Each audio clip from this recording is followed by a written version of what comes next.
I hope people are going to get mad enough to do something and be willing to do whatever it takes to be part of the change.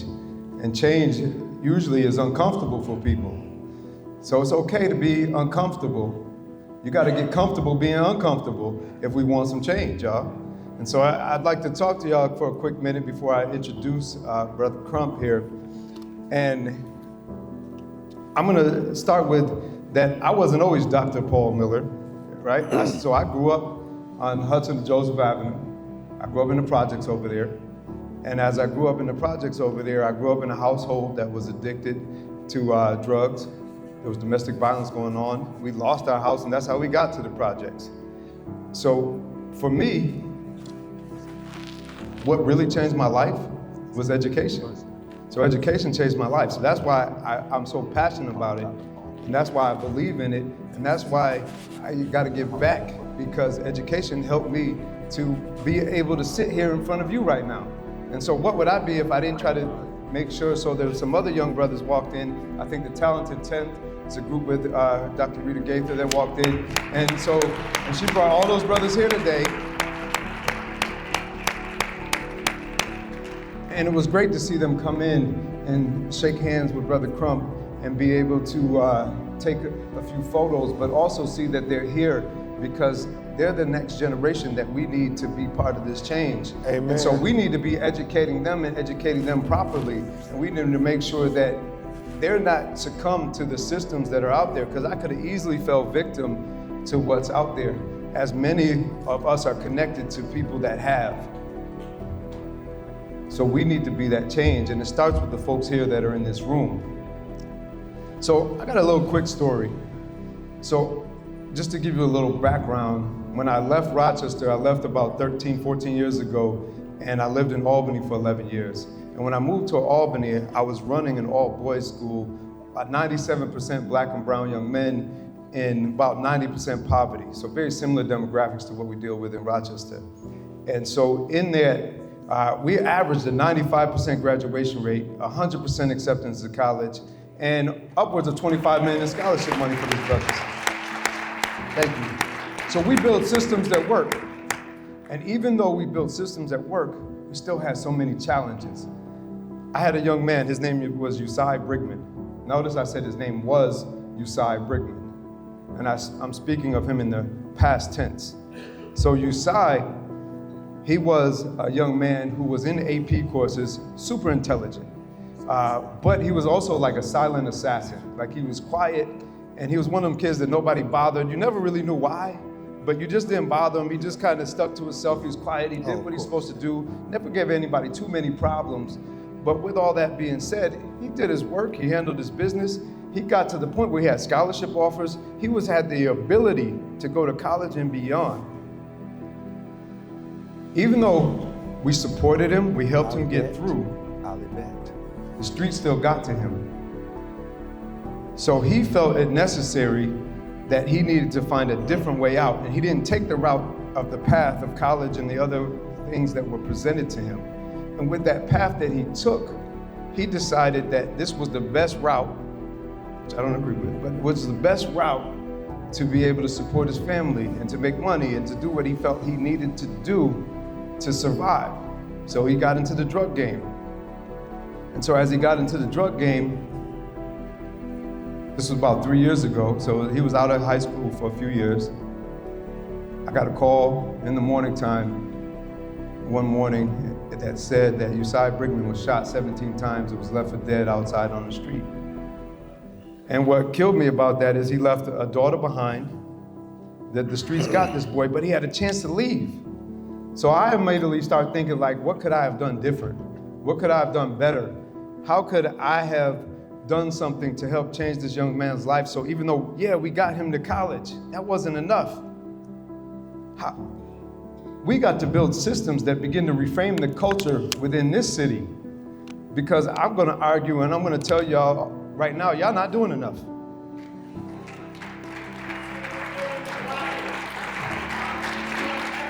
We need to reframe this in this city, and a culture that dismisses the street because they have so much going. We want our kids to know that they have so much going for their own lives that they don't want that street culture. And see, Usai didn't believe enough that that was going to take him out of it. And he thought the streets was the answer, but we got to help build that. And it starts with the education. That's kind of why we put this together. So we need to start hearing each other's voices. We need to start doing something about it. I think we also need to be a little bit scared and worried because we know there's new administration coming in, and this new administration, Lord knows what they're about to do. Are they getting rid of the education department? That's a whole nother conversation for another day, y'all. We got to talk about that and figure out what that means, good, bad, or ugly. But we have a crisis right now that enough folks aren't mad about or talking about because currently Rochester is 646 out of 646 in New York State. If you think about that, let us sit in for a minute, because the reason why that is so is because we got kids who are proficient in math at about 14%. So that means 86% are not proficient. 7% proficient in reading and writing. That means what? For all my scholars out there, 93% are not proficient. And I think I reversed it. So math is the lower one and reading is the higher one. So, however, what I'm saying to you is, that is a problem. Good Lord, that's a problem. When 60% of the adults in this city, if I had to say, and not calling anybody out, but if I split the room, not in half, but I split it from here, 60% of y'all are at a 4th grade reading level. And that's not personal, but it's personal. Because we got to do something about it, y'all. The way our current education system is set up is failing. Rochester was developed and has developed a cultural institution which many of our residents have been socialized to believe in the way that we were doing things is the only option. So many of y'all believe that there's only one way, and the way we're doing it has been the way, and we're going to keep doing it because y'all ain't doing nothing different yet. So I'm going to argue that that system, as we know, has so many good, hardworking people that can't get results because of the adult politics and the bureaucracy that's in the system. So we need to address and discuss how we change that from policy, legal perspective, but also from a personal perspective. Because the one thing that y'all could do when y'all walk out of here is y'all could change yourselves. You could change yourself in what you do and how you handle it. So personally, be willing to change your mindset, participate in breaking down the current culture of institution for change, but also be open to alternative solutions and solutions that are currently working. So some people may agree or disagree.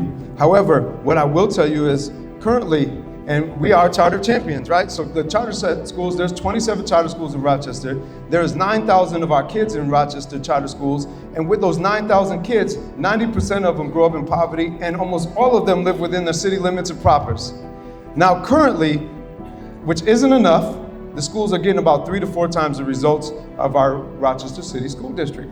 Now, I love the district because I'm a product of the district. I'm not here to say anything bad, but I'm pro-good school. But what I will say to you is if we got something that's working and 3 to 4 times the results, which still isn't enough because that puts us at about 40%, that's still not enough. So the charter schools aren't perfect, but there is a viable solution in them, but it's not the only solution. For my people who are in the audience, they will say there's other solutions. There is other solutions. There are a lot of perspectives on charter schools, even some myths that are often untrue and realistically only tell about 10% of the story. It tells the narrative that the politics and bureaucracy of the cultural institution wants you to believe. As I move forward, I will have an ask for you today.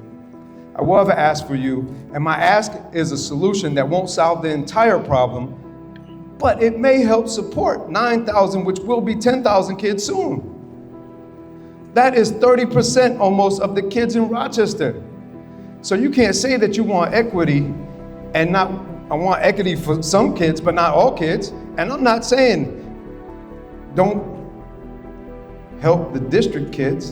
I'm not saying don't help the kids in private schools. I'm not saying don't help the kids in homeschool. All those kids are important. If they're in this city, they're important. And we need to help all the kids that we can help. But what I am saying to you is don't overlook those 9,000 going to be 10,000 kids in charter schools. And when I say that, right now they're getting 55 cents on the dollar. The funding comes from the state. It doesn't come from the district. It gets passed through.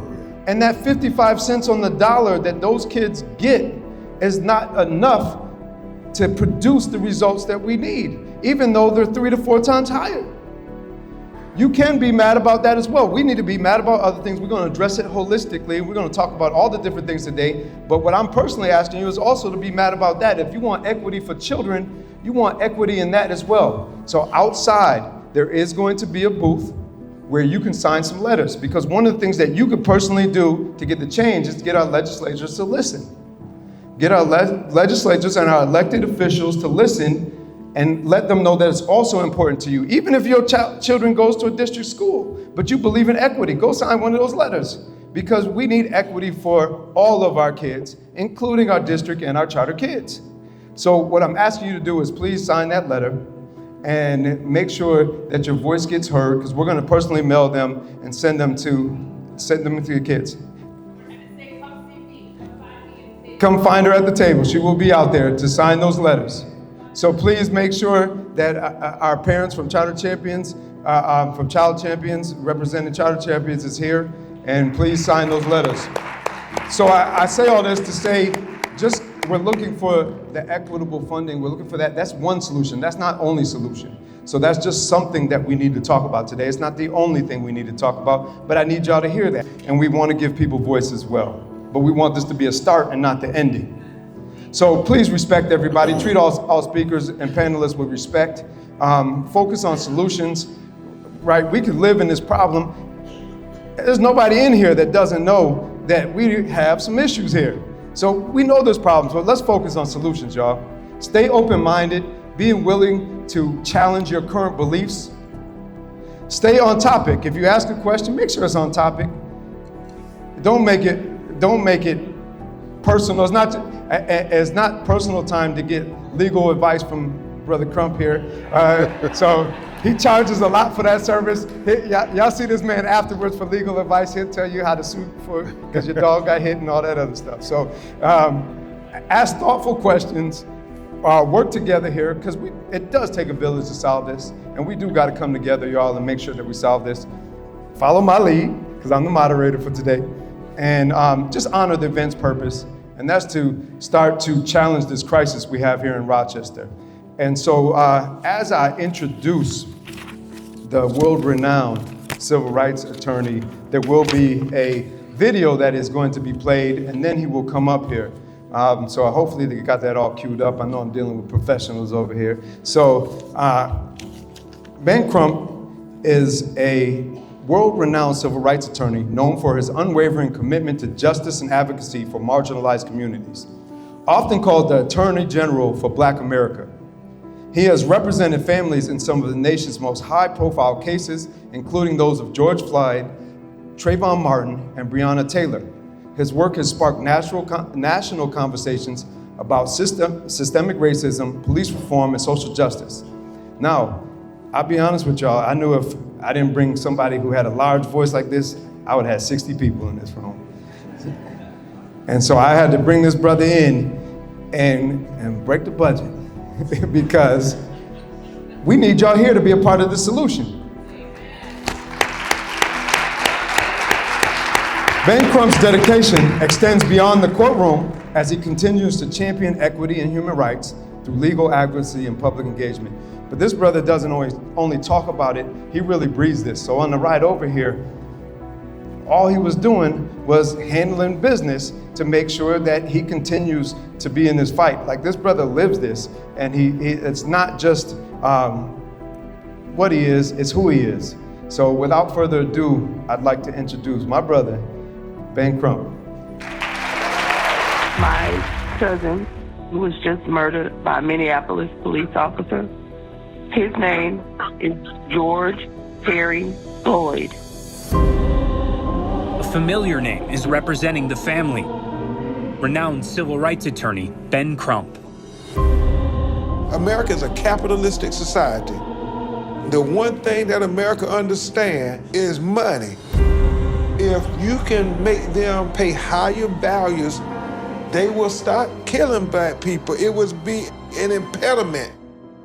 Mama, we out here on John's farm because we fighting for the black farmers. Were you taught how to use the products from Monsanto? No. people seek me out because they want somebody they feel they can trust. It's not just fighting racism and discrimination in these police shooting cases. It's fighting racism and discrimination wherever it rears its ugly head. You gotta try to not just be a spectator on the sideline. Get into the arena and do something. I have been given influence for a reason, and shame on me if I don't use that influence.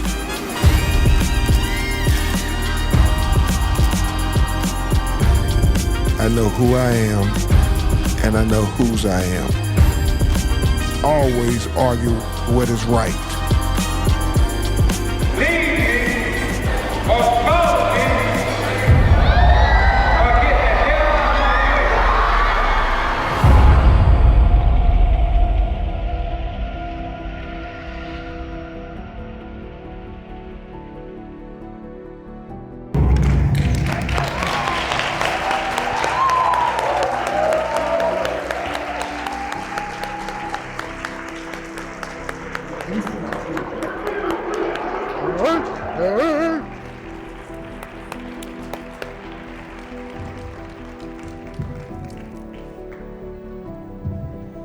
Thank you.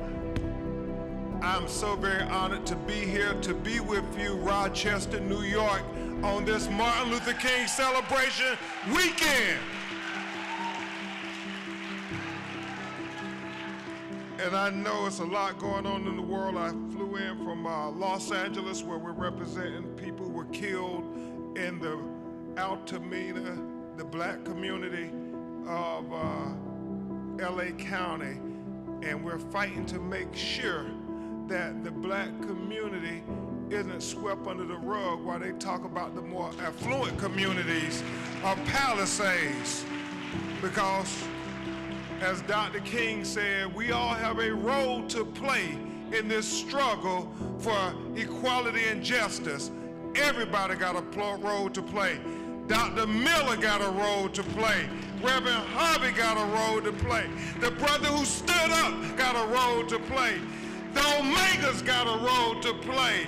The school teachers got a role to play.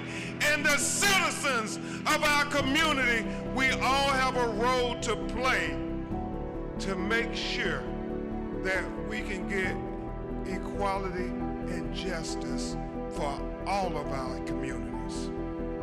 So, before I begin to make my arguments to you today, I want to take a point of personal privilege just to recognize a few special individuals. And I know Dr. Miller got me on the time clock, so I don't want to be held in contempt, so I'm gonna make a concise argument, Dr. Miller.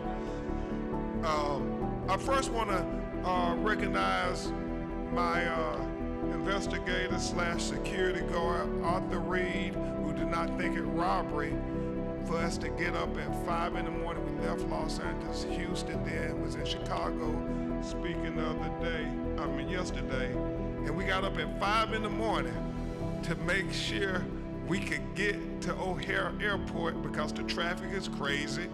And then we got on the tarmac in Chicago, and then the flight was delayed.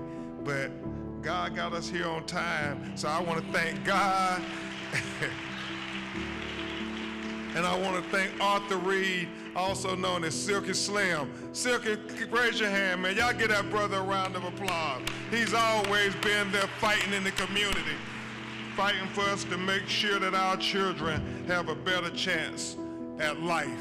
His big thing is stopping black on black crime, and we thank you for that, Silky. Yeah. I would be remiss if I didn't come into this great cathedral that my fraternity brother, Reverend Harvey, has. I mean, this beautiful cathedral, and speak truth to power. So y'all give a great round of applause for the shepherd of this church, Reverend Harvey.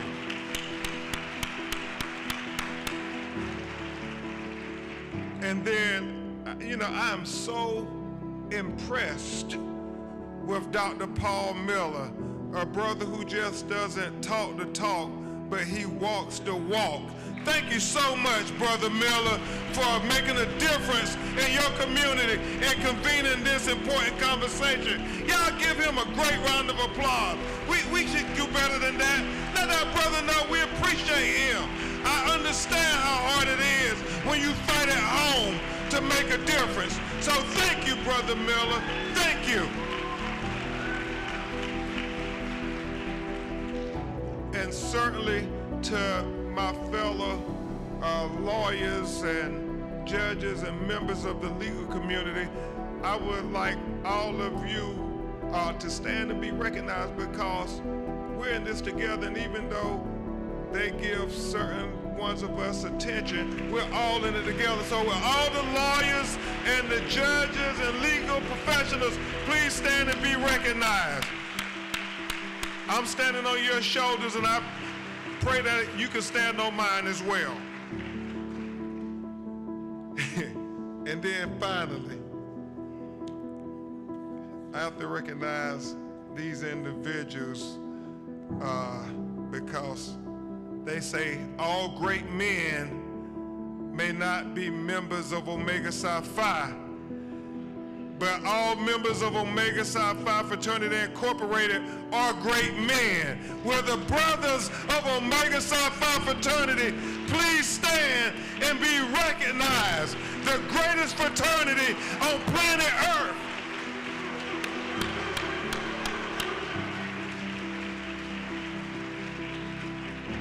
And special recognition to our 39th Grand Basilisk, Dr. Andrew Ray from Rochester, New York.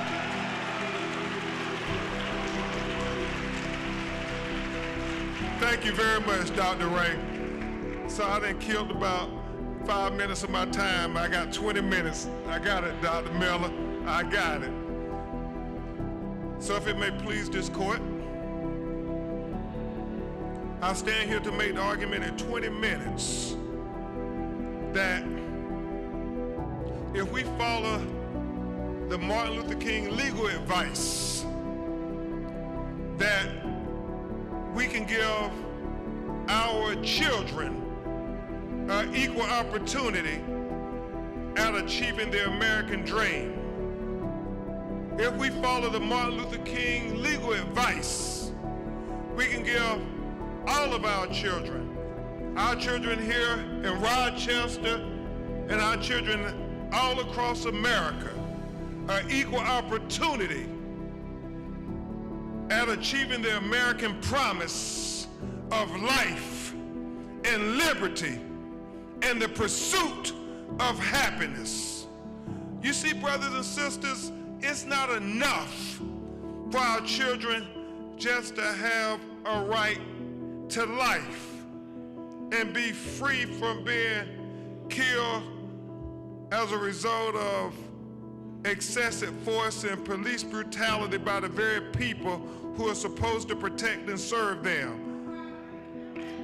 Yeah, it's not enough just to say my child didn't become the next George Floyd or the next Robert Brooks or the next Breonna Taylor.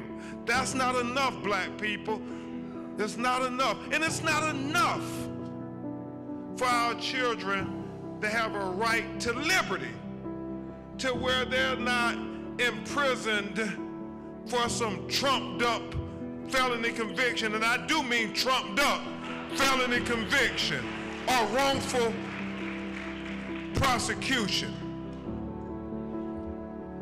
Brothers and sisters, our children also deserve the right to the pursuit of happiness.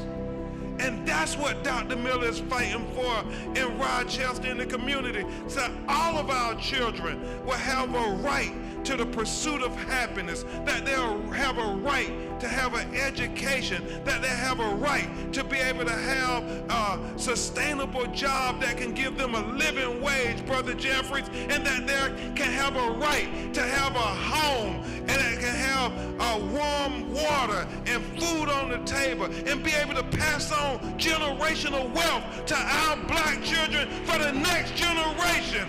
That's what we're fighting for. That's why education is so important. It is the great equalizer. And so I applaud you, Dr. Miller, what you're fighting for in Rochester. And that's why if we make sure we follow Martin Luther King's legal advice, we can make sure all of our children, black, white, brown, all of our children can have an equal opportunity at this American promise. What is Martin Luther King's legal advice, you ask? Well, brothers and sisters, the legal advice that Martin Luther King shared with the world came from his letter from the Birmingham jail, which I submit to you is one of the most profound essays ever written in the course of human history. And you have to remember the context of which Dr. King wrote that letter. He was down in Birmingham, Alabama, fighting for black people to have the right to vote. And because he did that, they put him in jail. And I know we have a revisionist history in America today, and we'll talk about that in a minute. But you know, now Dr. King is celebrated and loved and exalted by everybody. Everybody loved Dr. King. Everybody marched with Dr. King. Everybody celebrating Dr. King. But when Dr. King was marching, fighting for black people to have equal rights, he was one of the most hated people in the country. I mean, they didn't want King coming to their city. They wouldn't want King coming to Rochester. They didn't want Martin Luther King coming to Chicago. They didn't want him coming to Los Angeles. They didn't want him coming to Birmingham. But thank God him and young people like John Lewis and the activists came anyway. You see, when Dr. King was sitting in the jail, his attorney, Fred Gray, another great Omega man, came to the jail and he slipped him a copy of the Birmingham newspaper. And on the front page was an op-ed from the Ministerial Alliance, the other ministers, the other preachers, the white preachers in Birmingham who wrote a letter saying Martin Luther King should just get out of town. He should not have come to Birmingham, that he was just an outside agitator. He was a race baiter. He was a troublemaker. And they wanted him to go back where he came from. I mean, Dr. Ray, they called him everything but a child of God. These are his fellow ministers. And so the New York Times asked if Dr. King could give a response. And Fred Gray gave him the newspaper and snuck him one sheet of his legal pad. And Dr. King read the letter, and then he started writing. And he wrote on the front page of the letter, the paper, he wrote on the back. He then wrote on the margins of the newspaper to share his thoughts. And what he gave to the world was something so profound. I mean, it was riveting what he said sitting in a jail cell and told the world. Now, most people think he was just talking to those preachers who were criticizing him. But I submit to you, brothers and sisters, he was talking to all of us. He was talking to all of us, and most people remember what he said when he said in the letter that a threat to justice anywhere is a threat to justice everywhere. We all remember that. But I submit to you, what was more profound in that letter was what he said when they said, well, why do you feel an obligation that you, Martin Luther King, should be here in Birmingham, Alabama, fighting this battle? And what Dr. King said in that letter, he said, we as moral people have a moral obligation to oppose injustice when we see it. He said, you can't call yourself a good person when you see injustice. You just look the other way and say it's not affecting me and my family. He said, you can't call yourself a good person when you see evil and you just look the other way and keep having your dinner. No, Dr. King said, when you see evil, when you see injustice, if you're a good person, you have an obligation to do something. You have to stand up. You have to say something. You have to be heard. And so he said, I have an obligation to oppose the unjust laws. And he went on to say, so I can break it down and make it simple for you all, Rochester. He said that just because they tell us it's legal, he said that doesn't make it right.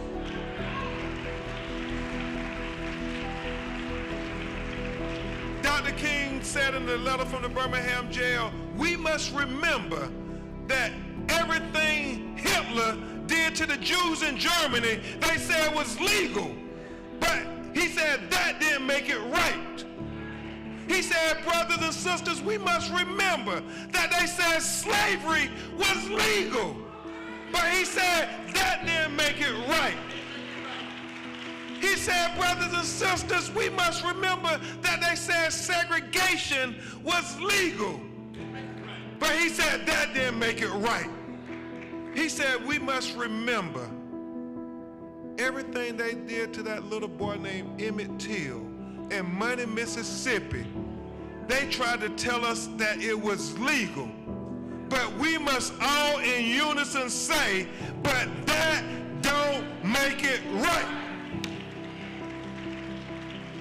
And I tell you, brothers and sisters, they will try to tell us everything they did to Breonna Taylor in Louisville, Kentucky was legal.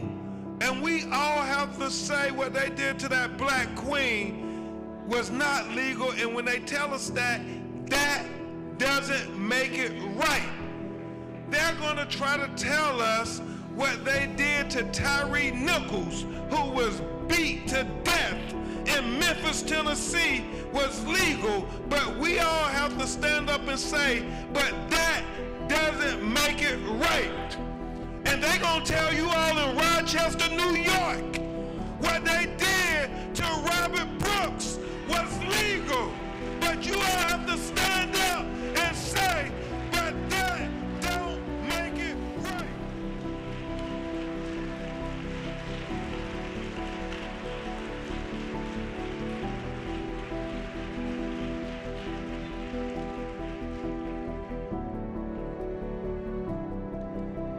Brothers and sisters, they are going to always try to engage in the intellectual justification of discrimination. We're seeing it happen all across America right now. I mean, this attack on everything that made progress for black people in America. They're attacking DEI, they're attacking black literature, they're attacking black history.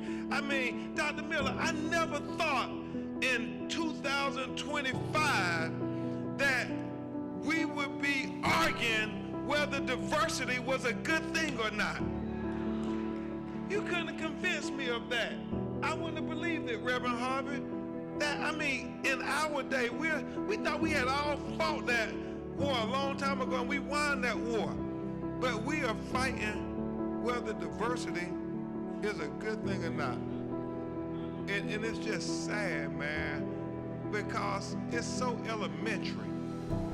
We know that the more people you have at the table from different and diverse backgrounds, the better outcomes we will get.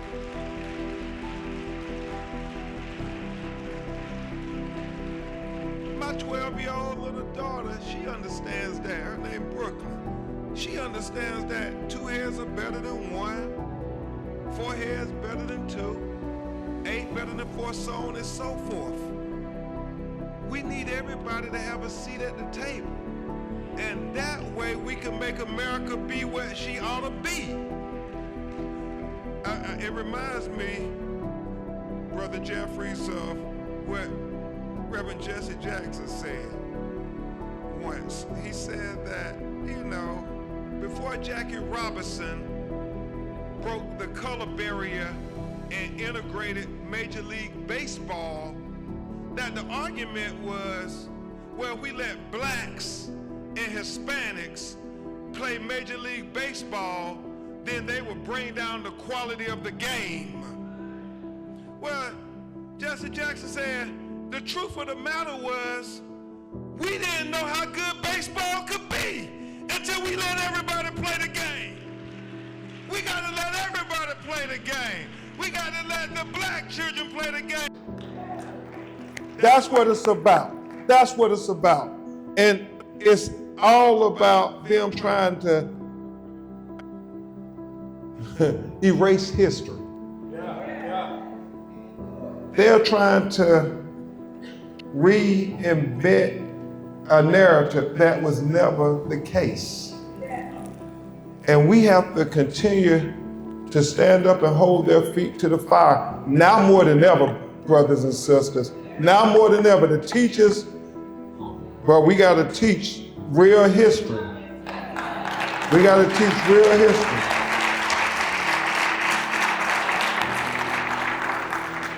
Because what we must remember is those who don't intend on teaching history intend on repeating history. Y'all will get that when you're leaving. We got to make sure. You see, Carter G. Woodson, another great Omega man, the father of black history, said that if a race has no history, if a race has no values or traditions that are important enough to teach the younger generation and the children, then that race will become a negligible thought in the mind of the world and thus become endangered from being exterminated from the face of the earth. And so I say to the elected governor in the state of Florida and the elected governor in Texas and any other elected official anywhere in America who thinks that they can exterminate our black literature, exterminate our black history, exterminate our black culture, that they got another thing coming, because we are unapologetic defenders of black life, black liberty, and black humanity. And that there will be no American history if there was not black history. We got to teach all of our children that all of their culture and all of their history contributed to the greatness of America. The white children need to know just as much as the black children about black history. And the brown children need to know about our black history, and we need to know about Hispanic history. We all need to know what everybody contributed, because everybody contributed to making America this great nation.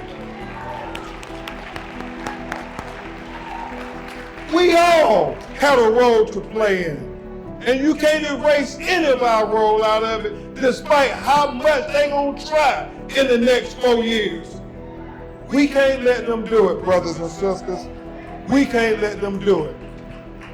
So as I make ready to try to conclude my arguments and not be held in contempt of court, I want to leave you with these 2 quick points.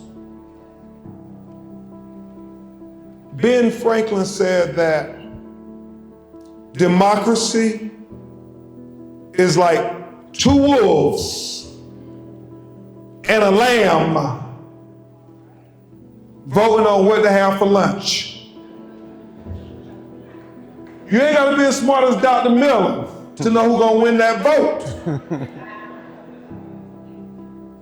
But Dr. Ray, he said liberty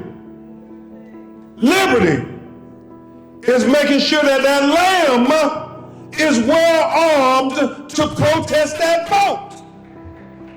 So brothers and sisters, what we're trying to do, what Dr. Miller is trying to do, is make sure that we make sure our young lambs of color, our young marginalized lambs are well armed to protest being targeted for the school to prison pipeline.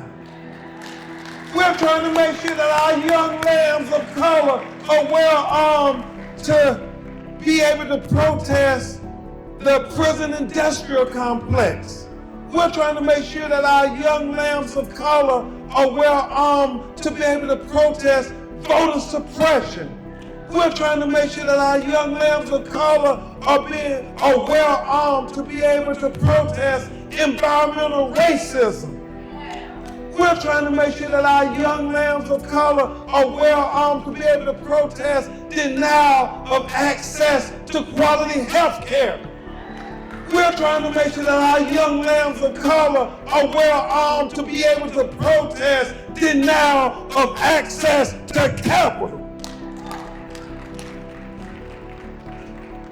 Brothers and sisters, we are not trying to tell our young people, Silky Slim, to be well armed with guns and bullets or any measure of violence. That's not what we're saying. What we are saying to our young people is we want you to be well armed with intellect, with diplomacy, with strategic thinking. Because brothers and sisters, if you don't remember anything I said today, if you don't remember anything I said at this great Mount Olivet Baptist Church, I got it right? If you don't remember anything I said during this Martin Luther King weekend celebration initiated by Dr. Miller here in Rochester, New York on January 18th, 2025, I want you all to remember this, that the enemies of equality will not win this war in the struggle for equality and justice for all, as long as we make sure that our children are more intelligent than those who will seek to oppress them. As long as we make sure our children are educated and intellect, then the enemies of equality will not win. Our children will win. And that's why it is so important what Dr. Miller is doing. So, my final point, Dr. Miller, and then you can call the Sandman out.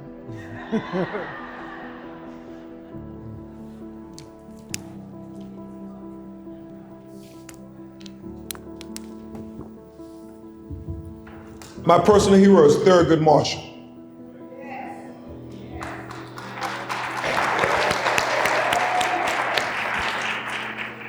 Thurgood Marshall said at the bicentennial celebration of the signing of the United States Constitution in 1976 that the basis of the United States Constitution is simply this. He said that a black baby born to a black mother, the most uneducated black mother, the most inarticulate black mother, the most impoverished black mother, has the same exact rights as a white baby born to a white mother, the most educated white mother, the most articulate white mother, the most affluent white mother, just by virtue of that baby drawing his first breath as an American citizen.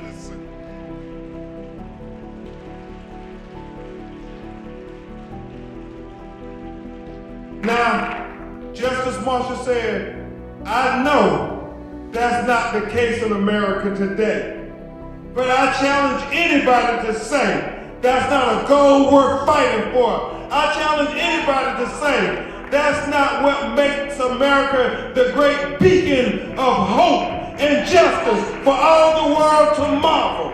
So brothers and sisters, when we fight for justice for the George Floyds of the world, when we fight for justice for the Trayvon Martins of the world, when we fight for justice for the Breonna Taylors of the world, when we fight for justice for the Tyree Nichols of the world, when we fight for justice for the Ahmaud Arbery's of the world, when we fight for justice for the Oscar Grants of the world, when we fight for justice for the Michael Browns of the world, when we fight for justice for the Alton Sterlings of the world, when we fight for justice for the Alton Jeffersons of the world, when we fight for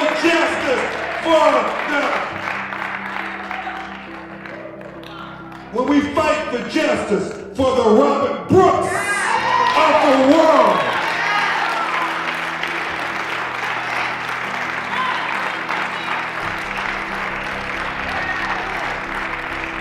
And when we fight for justice, when we fight for justice, for what my grandmother would often say using the biblical reference, when we fight for justice for the least of these, then we have America live up to its creed. We have America be the great beacon of hope and justice for all the world to marvel. But what we really do, brothers and sisters, when we fight for justice for the least of these, we help America be America for all Americans. And we give all of our children an equal opportunity at the American dream. We give all of our children an equal opportunity at the American promise of life, liberty, and the pursuit of happiness. We can do it, brothers and sisters. We have to be willing to stand up for our children's future. We have to be willing to speak up for our children's future. And we have to be willing to fight for our children's future.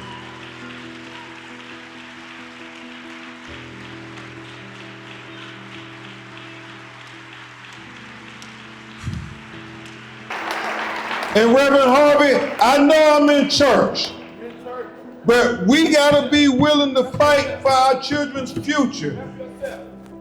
Our children can never ask the question of us. My daughter can never ask me the question, Daddy, do you really mean it when you say Black Lives Matter? No. I don't want my children, none of our children have to ask that question ever. Because I want them to see in what we do, not what we say, that we believe in their future so much that we're willing to do anything for them, even if that means to die for them, to make sure that they have a future where they can experience the American dream too. And we have to be willing to fight for our children's future, Rev, until hell freezes over. And then we better be ready to fight on the ice. Thank you. I rest my case. God bless.